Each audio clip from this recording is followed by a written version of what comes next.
Bienvenidos. No se le puede reclamar al gobierno no haber tenido un rápido comienzo. Para muchos excesivo, para otros vertiginoso. Recuerden que apenas se instaló la Asamblea, tuvo ya un proyecto económico urgente denominado Ley para combatir las economías criminales. Y esta semana ha presentado otra que busca básicamente eficiencia, transparencia y celeridad en lo que es la contratación pública, reformando un documento vigente que data del 2008. Sobre esta materia, al acudir a la Asamblea, el secretario jurídico de la Presidencia, doctor Stalin Andino, que es nuestro invitado en este programa, explicó lo siguiente sobre sus aspectos sobresalientes. Este proyecto de ley hace ciertas reformas a la ley de ley orgánica del Sistema Nacional de Contratación Pública, implementando conceptos internacionalmente avalados como la compra pública de innovación o la compra pública con el concepto de mejor valor por dinero, es decir, comprarlo de calidad. Además de eso, esta ley reduce las atribuciones del Servicio Nacional de Contratación Pública para que no exista el alto riesgo de que el SERCOP detenga o impida que se desarrollen normalmente los procesos de contratación pública a pretexto de un control.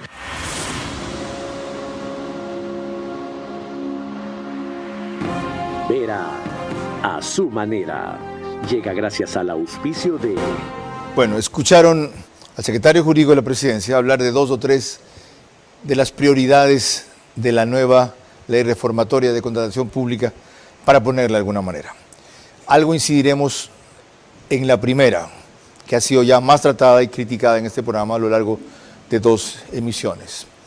Pero mucho se puede conseguir si los instrumentos que no son perfectos, sino perfectibles, son tratados no solo con celeridad, que está haciéndolo, sino con severidad en la Asamblea para mejorar los aportes de los legisladores, quizá de todas aquellas fuentes no consultadas y que ahora se sienten excluidas, pero que si se integraba en un proceso de consenso, iba a salir un Frankenstein y no se iba a terminar nunca. Esto es un paso adelante. ¿Cuán bueno es y cómo debe ser seguido? Es lo que analizaremos en los próximos 60 minutos con el doctor Stalin Andino.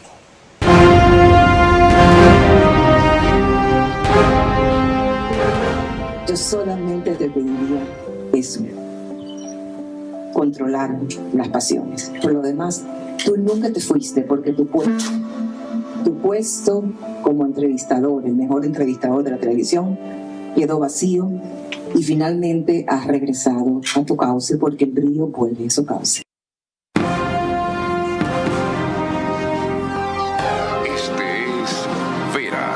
A su manera. Un comunicador que desde 1975 ha sacudido la televisión con formatos y estilos polémicos, sin ocultar sus simpatías ni jactarse de objetividad, pues el periodismo de opinión siempre asume una posición. Bienvenidos a coincidir o discrepar con Vera a su manera. Opinión con propósito. Democracia.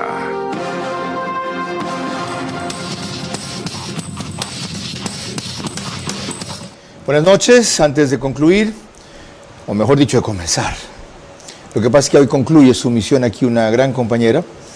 Quiero agradecer y despedir a la colaboración que ha dado aquí durante casi 2 años, alguien a quien le crecieron mucho las alas en este nido y por lo tanto tiene que volar lejos y alto. Me alegro, lo celebro de verdad. Acaba de venir de una segunda excursión a los Estados Unidos para cubrir temas de migración y se integra a un trabajo con mucho más proyección que este. Ustedes la vieron un par de veces invitados al set, se encarga de coordinación de producción y de operación de Zoom, entre otras cosas más, pauta publicitaria. Alía Salvador, mil gracias por su tiempo, por su paciencia, por su tolerancia, por su sentido del humor y por su adaptación a un equipo excepcional. Sé que se lleva de aquí grandes lecciones y sobre todo grandes amigos. La mejor de las suertes, que siga honrando a su padre, un extraordinario técnico de la radio en el Ecuador. Doctor Andino, bienvenido. Gracias por aceptar la invitación para un tema inescapable para usted y todos aquellos miembros del Ejecutivo a quienes les corresponde detallar, desagregar, explicar, sustentar, defender esta vorágine de iniciativas con que han comenzado. Hablemos primero de qué punto partieron para esta nueva ley de contratación pública, cómo identificaron las partes críticas, los nudos gordianos como les llaman, y cuáles son las propuestas principales para atacar cada uno de esos. Gracias, Carlos. Un saludo a todos los televidentes de este programa. Un gusto volver a compartir aquí en este espacio. Este proyecto de ley tiene una importancia especial, que se enfoca directamente en el ciudadano que nos observa. ¿Por qué? Porque ese ciudadano merece tener servicios públicos de calidad y oportunos. Las dos cosas. Entonces, si es que nosotros no nos enfocamos en las compras públicas, que son el medio, el mecanismo para que ese ciudadano tenga esos servicios públicos de calidad, no vamos a poder solucionar el problema de los ciudadanos. Es ahí donde el gobierno nacional decide ver qué está pasando en la contratación pública, reenfocarla, rediseñarla y sobre todo con un fin económico. Generar un ahorro importante con la simplificación de procesos. En efecto, ustedes han estimado que entre 3.000 y 3.500 millones de dólares al año se pierden por ineficiencia o por corrupción. Ok, ¿dónde ataca la ley? A ver, la ley ataca la simplificación de trámites, principalmente. Hemos detectado que el 60% de procesos planificados al inicio del año se llegan a ejecutar, es decir, a adjudicar y firmar el contrato y cumplirlo, pero hay un 40% de los que inicialmente se planificaron que no terminan adjudicándose. Eso significa que 40% de las necesidades ciudadanas no terminó de ejecutarse. Estos datos se pueden medir únicamente cuando ya tengo un año calendario cerrado, por eso el 2024 lo hemos tomado. Y claro, dentro de los datos que hemos visto, observamos que la contratación pública mueve 8.000 millones de dólares al año, representa el 6,5% del Producto Interno Bruto, y es ahí donde nos decidimos enfocar, simplificar. ¿Por qué? Tenemos alrededor de más de 30 tipos de procedimientos de contratación. Nuestra ley actual nos dice tal bien debe comprarse con este procedimiento, tal servicio con este procedimiento, cuando en realidad lo correcto y el estándar internacional es que sea el comprador público el que elija la mejor estrategia de compra. Es ahí donde decimos simplifiquemos y enfoquémonos en los procedimientos, pero para describir para qué son. Entonces ahí nos vamos a quedar, tal vez un poco complejo para la ciudadanía, voy a tratar de explicarlo, con una subasta inversa, que es un tipo de procedimiento donde yo busco el precio más bajo, y con una licitación, que es un tipo de procedimiento donde yo doy un puntaje para evaluar lo económico y lo técnico. Son los dos principales con los que nos vamos a quedar. Ahora, ¿por qué? Porque muchas veces se piensa que comprar lo más barato es lo mejor. Y muchas veces lo barato sale caro. Correcto. Compro un lápiz de los que se me rompen la punta a cada que escribo. Voy a tener que, para acabar mi necesidad, para acabar mi tarea, comprar más lápices de los que tenía inicialmente. Entonces, ahí es donde viene el concepto de, lo he mencionado en el video inicial, del mejor valor por dinero. Concepto internacional en compras públicas que busca el equilibrio entre el precio y la calidad. Eso es lo que nuestra ley ahorita no permite y hacia donde nosotros queremos caminar. No sé si lo notaron, creo que sí, aunque no lo dijo en esas palabras. Esto acaba el caduco concepto de que se escoja la oferta más barata. A largo plazo, o ahora no sé si la ley lo permita, será la siguiente averiguación, hay que escoger la oferta más conveniente, por lo que él acaba de decir, lo barato sale caro. Aparte de que luego la trampa está escondida en los adendos, los adicionales, etcétera, y termina siendo un engaño, ¿ok? Es terriblemente importante lo que se está empezando a hacer. Vamos a ver cómo termina el proyecto final. Les recuerdo que nos pueden seguir por Facebook y YouTube de Ver a Su Manera. Estamos también en Extreme, que es lo que antes se llamaba TV Cable, en Canal 15 de Vito TV o 709, si prefieren alta definición. En DirecTV el canal es 194, corresponde a Manavisión. Canal 9, señal abierta, solo en Manabí. En estas dos cableras y todas las demás del país, llegamos o nos situamos gracias a RTU en los números que ven en este momento en la pantalla. Por eso, cerca de 45,000 hogares todas las noches en directo se conectan al programa. Se suman cerca de 10,000 en Radio Centro, 101.3 FM, en audio y en imagen para sus plataformas digitales. Candela con K, 89.3 FM, desde Puerto Viejo para todo Manabí. La Bonita del centro del país, Riobamba, 89.3 FM para Chimborazo, Cotopaxi y Tungurahua.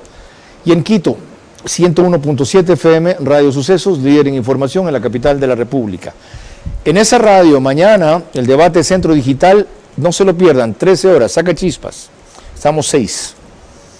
Y Félix Narváez está de 8 a 9 en ese programa.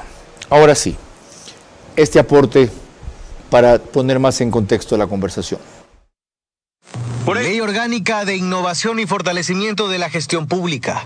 Así ha bautizado el Ejecutivo al segundo proyecto de ley económico urgente que ha enviado a la Asamblea Nacional. En él se proponen reformas al Sistema Nacional de Contratación Pública y a la Ley Orgánica del Servicio Público, LOSEP. Para la primera se plantea que haya solo 5 procedimientos de contratación pública.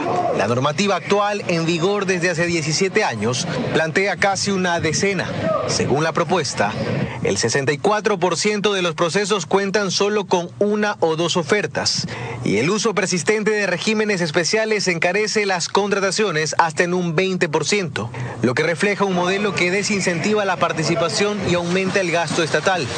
Entre otros, se proponen controles automatizados, restricciones para el contrato de consultorías, un portal de datos abiertos, prioridad a productos y servicios nacionales e incentivos para proveedores que denuncien actos de corrupción.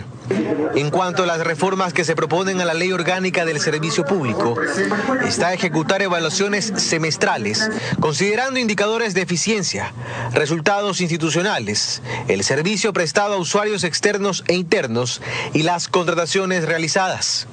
En caso de incumplimiento, se deberá notificar al Ministerio del Trabajo junto con los informes de respaldo. Según el Ejecutivo, en Ecuador se ha estimado que el mal gasto en las adquisiciones públicas, producto de la mala gestión o corrupción, representan entre el 0,9% y el 2,6% del Producto Interno Bruto, es decir, pérdidas de hasta $3,000 millones cada año.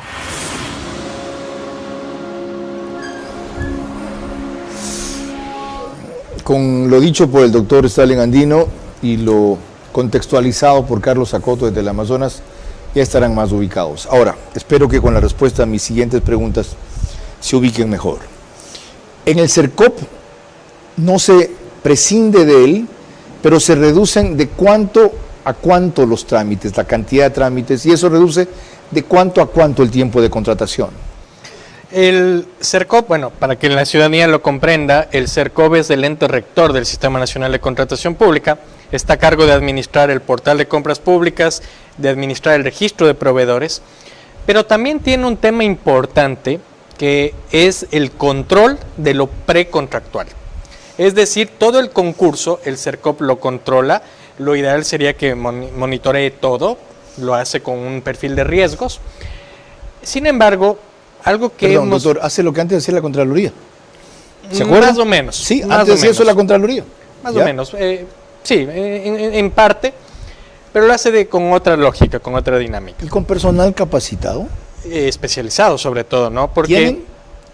Especializados en control sí lo tienen. ¿Los conoce usted? Los conozco a muchos de ellos. ¿Tiene alguna referencia de la calidad de servicio que dan?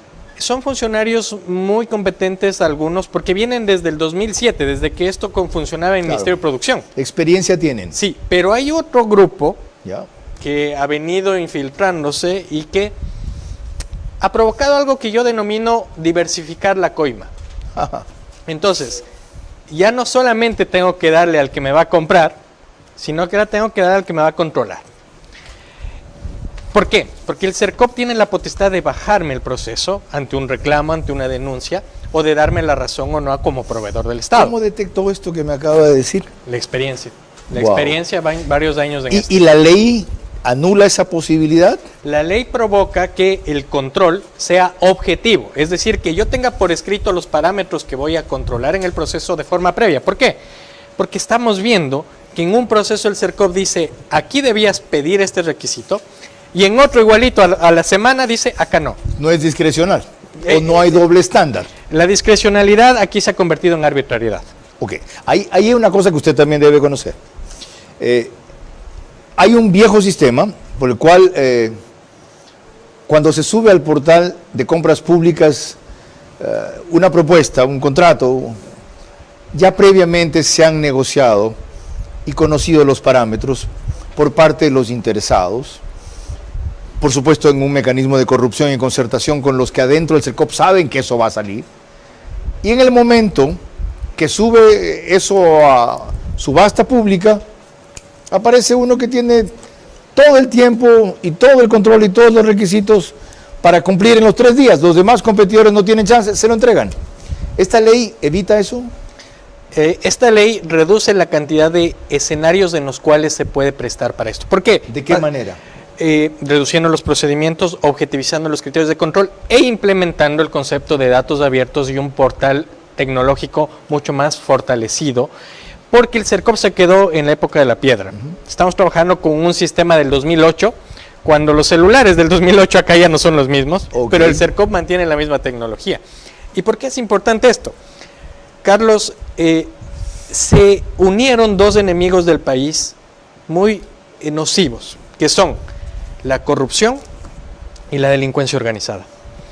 Se unieron los dos y vieron en la contratación pública una oportunidad para poder lavar dinero. Por eso explicamos las ofertas tan bajas, ¿no? Ajá. Y eso es muy peligroso y necesitamos controles más avanzados, más de punta, un mejor financiamiento para el portal y sobre todo conocer de mejor forma a los proveedores que nos están vendiendo. Porque recordaremos que hay proveedores que venden en sus actividades económicas, tienen registrado una tienda, las salchipapas, pero están vendiendo medicamentos. Sí sabe la gravedad de lo que usted acaba de afirmar, ¿no? Sí, claro. Que el crimen organizado se unió a los proveedores de compras públicas. ¿Tienen identificadas esas empresas tras las cuales están atrás el crimen organizado? Específicamente se están haciendo algunas investigaciones y ahí es una designación clave que ha hecho el presidente de la República, en donde ha colocado al que controla los activos, claro, el lavado de activos, a José Julio Neira, como cabeza, y que aparte allí es famoso por perseguir la corrupción, ¿no? Y entonces, lo uno se vincula con lo otro. Ahora entiendo esa nominación. Se vincula esto. Okay. De seguro le irá de la mejor forma a José Julio en esa misión. Bien. Eso habla muy bien de José Julio, pero muy mal del gobierno. Significa que es un señor con una eficiencia, con una capacidad de trabajo y conocimiento, capaz de concretar y concentrar por lo menos 5 representaciones en él. Pero significa también que el gobierno, y desde luego entiendo que los talentos no son abundantes y honestos menos, no tiene suficiente equipo para armar la tarea ciclópea que se ha propuesto. Bueno, tiene que comenzar a armarlo. Hasta tanto ya empezaron los comentarios de las observaciones. Uno fue de Juan Francisco Díaz, que es coordinador del Observatorio de Transparencia. Tenemos un sistema de contratación pública que data del 2008, bastante obsoleto. A finales de enero, inicios de febrero, ya sufrió un hackeo que produjo que al menos 10 días la administración pública se paralice y no pueda continuar. Entonces, para poder hablar de controles de efectivos, evidentemente hay que atender primero el problema inicial. ¿Cuál es una plataforma que, producto de su obsolescencia del transcurso del tiempo nada más, ha hecho que cada vez se vuelva más vulnerable? No es del mismo número de procedimientos los que se tenían en el 2008 que son los que se los tiene ahora en el 2025, y obviamente esa carga hace que definitivamente no permita un control efectivo. Lo cual me lleva, doctor Andino, a otra pregunta. ¿Reforma totalmente la normativa vigente del 2008 esta ley o la reforma parcialmente? La reforma parcialmente, por una razón. Porque me hubiera salido de la urgencia económica si reformaba otros artículos. Me encantaría nos encantaría como gobierno reformar integralmente. Se ha trabajado en algunas propuestas, pero al momento hemos tomado lo más importante que tiene relación económica urgente. Lo entendí bien. Enseguida volvemos más con el doctor Stalin Andino, secretario jurídico de la Presidencia de la República. Por esto les digo que lo entendí bien. Escuchen. 2 leyes urgentes del gobierno abren camino y aceleran procesos, pero no atacan la causa misma de los problemas, sino sus enredos. Hacerlo es una tarea que debe ser esbozada también en este nuevo comienzo. Les recuerdo que nos pueden seguir por OnePlus para el reprise del programa, solo que al día siguiente, 24 horas después, menos de 24 horas después, porque realmente es a las 6 de la mañana, en el canal 14, el mismo número para las 3 cableras que lo reproducen, Extreme TV Cable, CNT, Claro TV, lo cual suma usualmente 5.000, 7.000 vistas más al programa. A eso añadan el resumen que saca el periódico digital Ecuador en Vivo en su portal de noticias y página principal. Antes de una nueva semblanza que hace de las primeras reacciones a la ley Patricio Díaz de Coavisa, algunas preguntas adicionales sobre lo que usted esbozó, doctor. ¿En qué quedan las adjudicaciones por mínima cuantía que se hacían por $7,000, $7,500? Y para muchos era la única forma de acelerar pequeñas obras o procesos, dada la traba de los demás con esta ley. A ver, las contrataciones por ínfima cuantía. Ínfima cuantía. Es uno de los procedimientos que se mantiene, ¿no? Se mantiene, son hasta 7,000 y pico, cerrémoslo, eso depende del presupuesto del año. Y estas contrataciones, hay un punto importante que nosotros hemos sido enfáticos en el reglamento de la ley, porque el presidente también ha hecho reformas a nivel reglamentario, y en ínfima cuantía se ha insistido en que se pida mediante una cartelera de avisos pública online las proformas, porque ¿qué pasaba antes? Al proveedor que yo tenía seleccionado le decía, tráeme 2 proformas y te adjudico. Claro. Ahora, y eso es una oportunidad de emprendimiento, de hecho, las entidades publican en un sistema sus necesidades y se envían las ofertas por ahí. Entonces, de cierta forma, a pesar de ser montos pequeños, hemos buscado e insistimos en que incluso en estos montos debe haber concurrencia, debe haber transparencia. Lo otro, usted mencionó el sistema de subasta inversa. Puesto en sencillo, esto es una puja realmente. Al que mejores condiciones ofrece, se la lleve. Pero resulta que también era empleada como una ficción. Participaban pocos, o el único que pujaba tanto como el Estado necesitaba era uno, previamente concertados a veces con los otros interesados o proveedores, para que le digan, mira, ahora me toca a mí, después te toca a ti, o déjame ganar, yo te reparto tu parte. Exacto. ¿Cómo esta ley bloquea eso? El proceso de subasta inversa se ha vuelto restrictivo. ¿Por qué? Porque a la puja llegan 2 proveedores o llega uno y ya no hay puja y se negocia. Correcto. ¿Por qué? Porque en la fase anterior, donde se verifican los requisitos mínimos que debe tener el proveedor, su oferta para pasar a la puja, es donde se reduce la cantidad de proveedores y donde se direcciona arbitrariamente la compra. Uh-huh. ¿Por qué? Porque justifican que para vender un lápiz hay que tener registro sanitario. Uh-huh. Entonces, hasta que el control llegue, ya se dio la puja, ya pasó solo un proveedor que curiosamente tiene por ahí un registro sanitario, lo hacen ver que cumple, pasa la puja y gana. Hasta que llegue el control. Correcto. Pasamos. Entonces, este control automatizado, este control objetivo y esta claridad en los procedimientos nos va a ayudar muchísimo a combatir estos espacios donde aquí el ecuatoriano es muy común que echa la ley, echa la trampa. Hemos seguido, yo soy creador de muchas normas, muchas regulaciones, y a la semana siguiente han estado hechas las trampas. Pero es una lucha que no podemos cansarnos. Ok, ahora sí, lo que les decía que Patricio Díaz reseñó en Ecoavisa, incluyendo una opinión que es clave del Contralor. Sobre el proyecto de ley para agilizar la contratación pública, ha destapado el temor que tienen los servidores públicos a las auditorías de la Contraloría, y que provoca que en algunos casos se retrase la firma de contratos y su ejecución.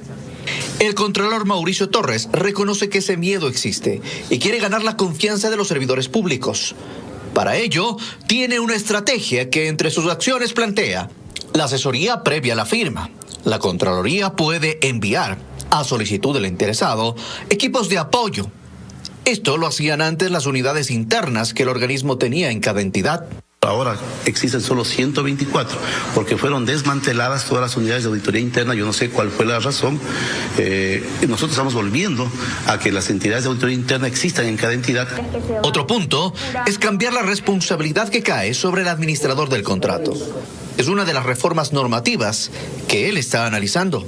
Nadie quiere ser administrador de contrato, porque tienen miedo a que Contraloría, después a través del examen, pueda sancionarles. Estamos buscando las maneras, inclusive, de que el administrador de contrato responda solo por los actos administrativos y no por la parte técnica, que muchas veces son un grave problema en el administrador de contrato. La capacitación es otro factor fundamental, dice el Contralor. Primero enseñarles la forma de cuidar los recursos públicos, para luego pensar en exámenes o auditorías. Hemos capacitado cerca de casi 100.000 servidores públicos. En las juntas parroquiales, donde existen más problemas por la falta de conocimiento, en este año no hemos hecho exámenes de auditoría, sino nos hemos dedicado a capacitarles. Y suma una de sus recomendaciones al proyecto de ley de contratación pública propuesto por el presidente. El informe de pertinencia, que es un requisito anterior a la contratación, debe ser mejorado. Hoy revisa presupuesto, monto y transparencia, entre otros. Es muy superficial, no ayuda a detectar, por ejemplo, que puede estar mal la contratación. Deberíamos mejorar ese informe, volver a un informe técnico de pertinencia, pero con tiempos, que podría ser 15 días, máximo que la Contraloría debe entregar el informe. El Contralor hace observaciones también sobre los valores que se publican en el catálogo de bienes y servicios. Él recomienda que la información, incluso de los procesos por ínfima cuantía, sea pública y que a la Contraloría se le permita el uso de los recursos de autogestión para contratar más auditores. Doctor, comente las preocupaciones del Contralor o las observaciones de él contenidas en esa reseña de Patricio Díaz. Bueno, me da gusto que el Contralor se adhiera al identificar este temor que nuestros compradores públicos sienten y que por eso no ejecutan las contrataciones. Ahora, hay distintas formas de controlar la contratación pública. Después de la pandemia, en 2021, volvimos al informe de pertinencia que hace la Contraloría General del Estado y que el legislador, todavía muy sentido, muy molesto por lo que pasó en la pandemia con las compras públicas, estableció sin un mayor razonamiento este informe de pertinencia que se lo hace para poder publicar el concurso.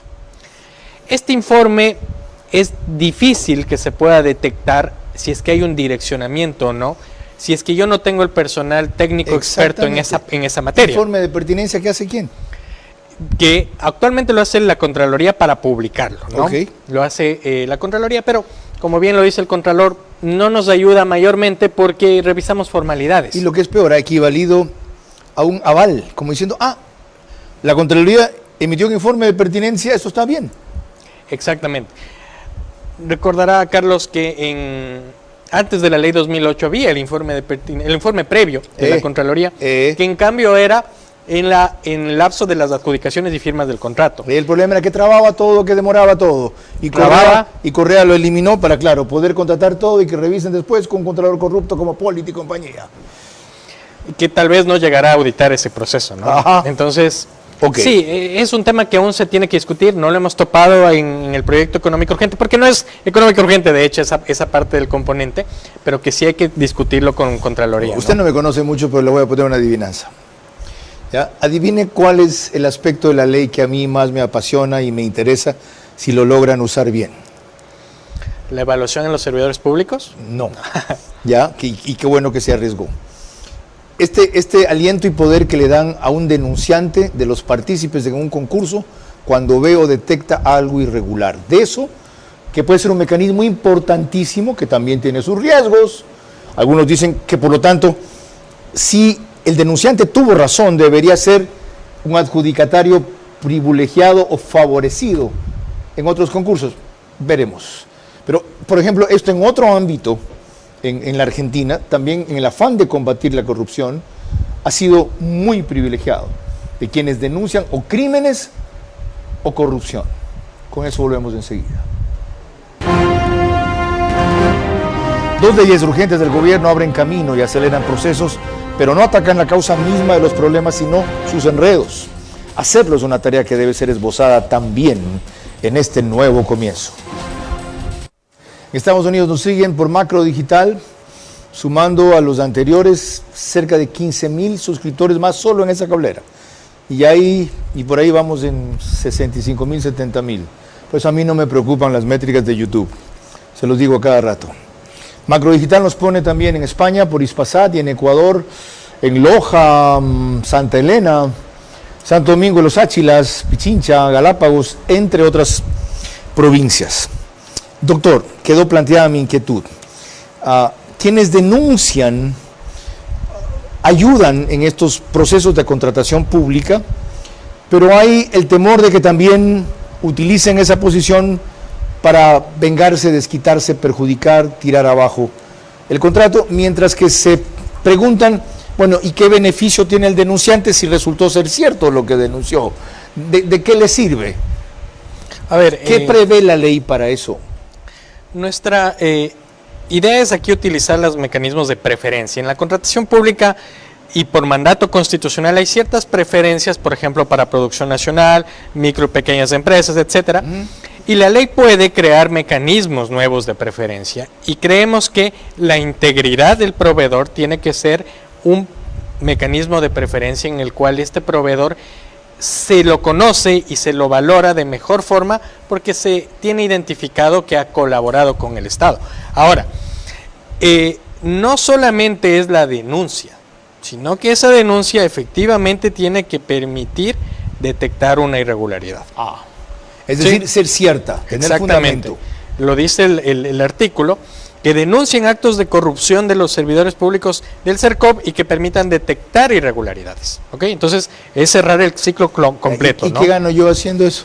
Voy a tener una calificación diferente en mi registro de proveedores y cuando yo participe en un proceso de contratación, voy a tener una preferencia. Es decir, según el tipo de contratación, se regulará que tenga un punto, que tenga un poco de porcentaje. No es como ocurre en la actualidad, cuando uno denuncia y tiene razón, sale el país. Exacto. La próxima es hijo de tal y cual, ni lo califiques o no lo invites ya. Exactamente. La otra cosa, ustedes limitan y aceleran los procesos en el CERCOP, pero a la vez le dan la posibilidad de hacer nueva normativa o reglamentos. ¿Cómo es esto? ¿No es contradictorio? No, a ver, el CERCOP en el artículo 10 de la ley vigente tiene establecidas todas sus atribuciones y lo que estamos haciendo es más bien reducirlas. Tal vez se lea algunas como adicionales, pero realmente es lo que ya existe. Y de hecho le estamos quitando la posibilidad en el numeral 6 de emitir normativa secundaria. ¿Qué pasaba aquí? En contratación pública hay diversas normas que generan inseguridad jurídica. Por eso es que los compradores públicos se sienten temerosos porque hay muchas normas y algunas de ellas ni siquiera se enteran, salen cada semana. Correcto. Entonces, hemos considerado que lo mejor es tener todo a nivel de ley o reglamento, nada más. No, el CERCOP ya no emitir más normativas, resoluciones, etcétera, que a veces no iban ni al registro oficial. Okay. Entonces, lo que sí tiene el CERCOP y va a continuar teniendo es el establecimiento del modelo de pliego, que es el documento precontractual que dirige el concurso. Ahora, hay quienes, dominando la materia económica, conociendo el monstruo burocrático del Estado y lo paquidérmico que es, aparte de lo vulnerable que resulta, creen que bastan a veces ciertas actitudes como esta para que el asunto marche. Escuchen a Pablo Lucio Paredes. Más bien piensa siempre en lo público primero y luego piensa en lo privado como alternativa, digamos. Yo creo que ese no es el camino. Tú tienes que cambiar cosas que en el Ecuador entorpecen todo ese proceso. Leyes, reglamentos, controles, regulaciones, una cantidad de cosas de la vida diaria que el burócrata te frena durante 6 meses. Eso se tiene que cambiar. Cuando la burocracia siente que hay alguien arriba que manda, ordena, controla y quiere resultados, la burocracia se alinea. En otras palabras, doctor Andino, lo que él dice aquí, lo que importa, sin desdeñar todas las reformas, es la actitud. Si hay alguien que los pone en vereda, van por la vereda. ¿Usted comparte esa sensación? Los ciudadanos no pueden esperar que yo les diga espérese un año a que tenga su proceso de contratación pública, espérese tanto tiempo para que yo tome decisiones como gobierno nacional y que lance proyectos de ley disruptivos. Y así hemos aprendido a trabajar con el presidente Noboa. El presidente no espera esas decisiones y creo que ese es un sentimiento que hay que seguir transmitiendo al resto de la burocracia estatal. Pero algún rato con una actitud, no sé de quién, directa. Alguien cae de inspección a un hospital y encuentra que el asunto no funciona como debe. Venga acá, señor director o señor gerente, está usted despedido. La liquidación, la indemnización me va a costar mucho menos que lo que su ineficiencia o su corrupción me cuesta. Fuera.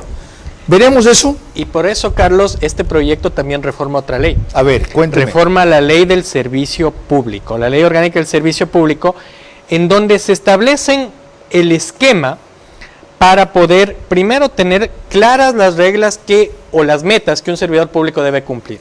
Y sobre todo, evaluarle con esa óptica que hablé al inicio del programa, de que del ciudadano obtenga el servicio público de calidad y oportuno. Ok, ustedes lo van a hacer gentilmente, no a patadas, como yo propongo.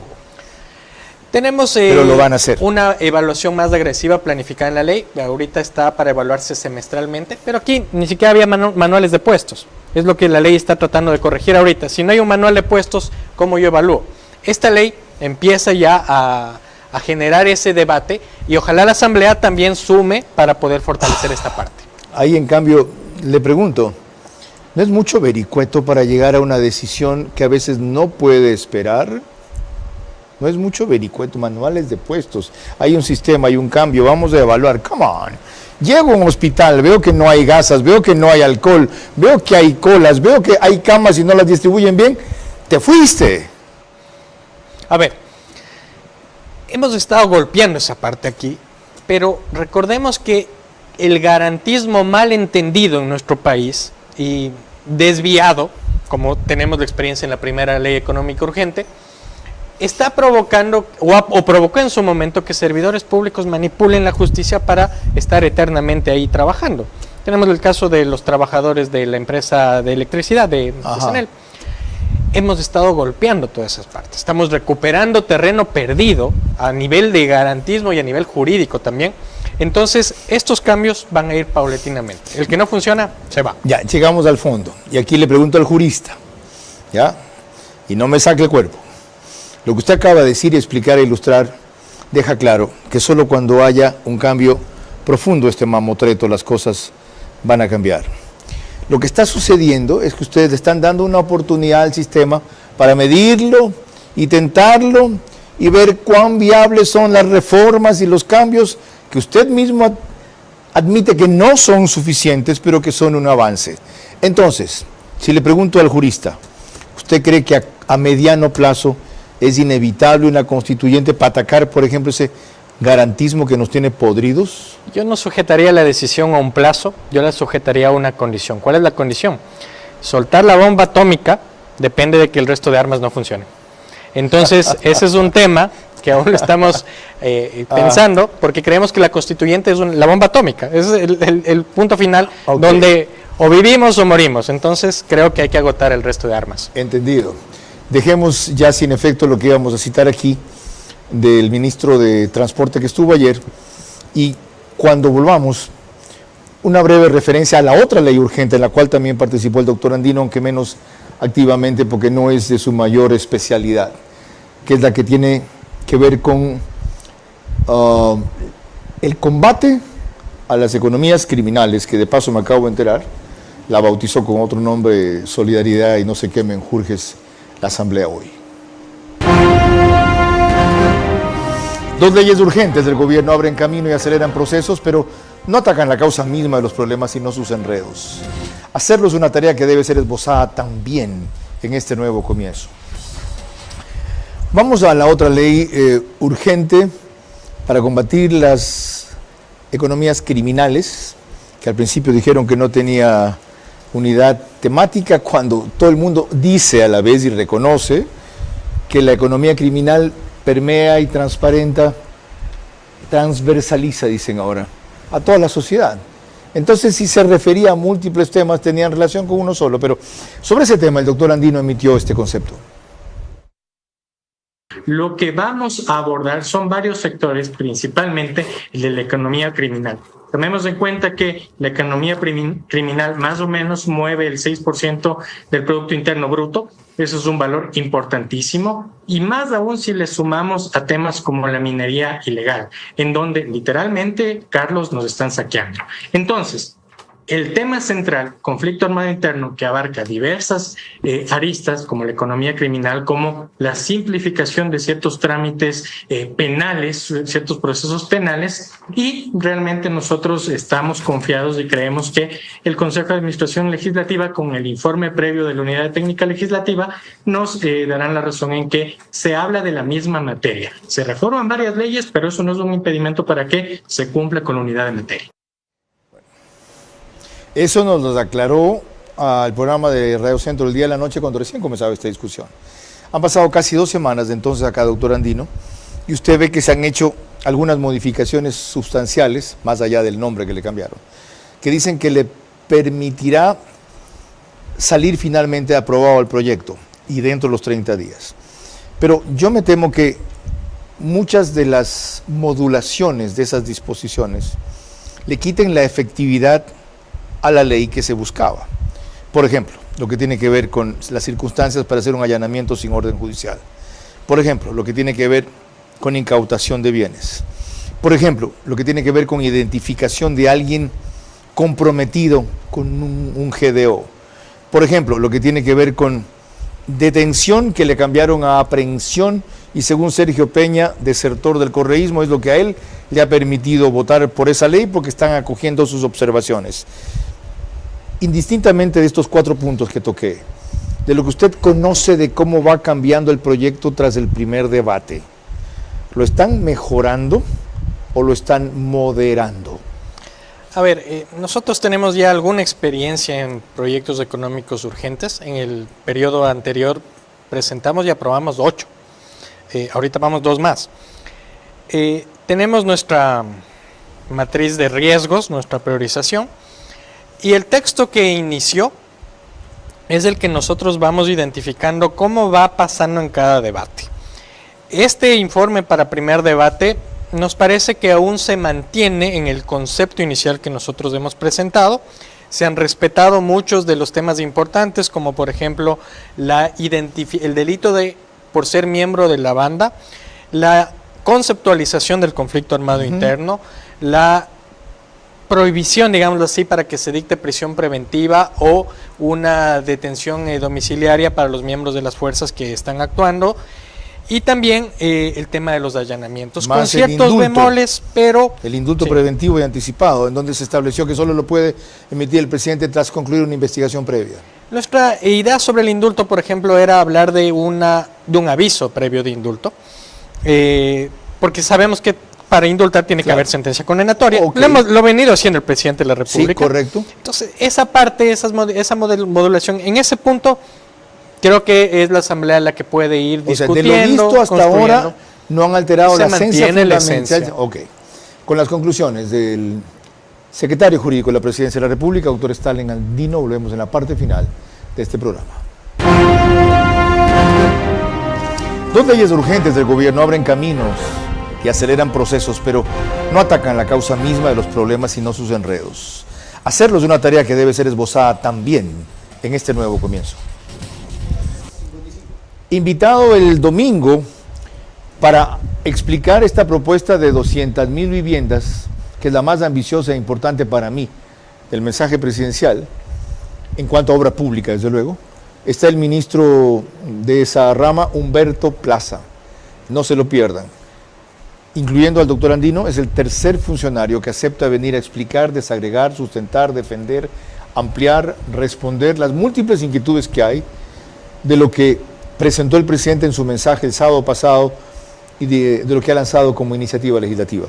Y para concluir con eso, doctor, la primera reacción a la ley que tratamos hace un rato, a esta que le han puesto de solidaria, no sé qué ahora, fue abrumadora de constitucionalistas en contra de la iniciativa, diciendo que no entienden cómo ustedes hacen una propuesta que está repleta de inconstitucionalidades. ¿Estaban ustedes conscientes de eso? no tienen inconstitucionalidades o lo hicieron adrede, diciendo bien, ahí está un poco de cosas para que se distraigan y las cambien, ¿ya? Y con eso los desvían del interés principal de fondo de la ley que se sigue manteniendo. A ver, primero nosotros como abogados de la Presidencia de la República no estamos aquí para detenernos ante el temor de algo que podría pasar. Tenemos que hacerlo, tenemos que proponer y ser disruptivos. Ahora, hablar de inconstitucionalidad sobre un proyecto que acaba de entrar a la Asamblea fue totalmente alarmista. Hay cosas que tal vez se malentienden, que para eso es el debate legislativo, para que queden clarificadas, y solo después de aprobado el proyecto y sobre el texto final podremos analizar si hay una eventual inconstitucionalidad y los interesados podrán presentar la demanda respectiva. A propósito de esa misma ley, hablaron ustedes de un nuevo concepto de derecho penal que está subyacente en muchas de sus propuestas. ¿A qué se refieren? A ver, me dio gusto escuchar a Felipe Rodríguez, leer a Felipe Rodríguez. ¿Qué cree que tengo aquí? Parece que le leo... Justamente. Parece que le leo la mente, ok. Una voz autorizada en la materia penal.